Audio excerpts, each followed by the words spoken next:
ಯಾರೇ ಅಕ್ಕ ಬೆಂಗಳೂರು ಕಾಯೋಳು ಅಮ್ಮನಿಗೆ ಅಮ್ಮ ಅಣ್ಣಮ್ಮ ಯಾರೋ ತಮ್ಮ ಕರ್ಗಾನ್ ಮೆಚ್ಚೋಳು ಮಲ್ಲಿಗೆಯ ಮುಡಿಯೋ ಅಣ್ಣಮ್ಮ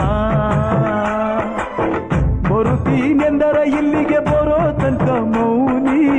ಕೊಡುತ್ತೀನೆಂದರೆ ಹರಕೆ ಕೊಡೋ ತನಕ ಕೋಪಿ ಆಡಿದ ಮಾತನ್ ಮೀರ್ದಿರೋ ಭಕ್ತರ ಇವಳಿಗೆ ಇಷ್ಟ ಇಷ್ಟ ಬೆಂಗಳೂರು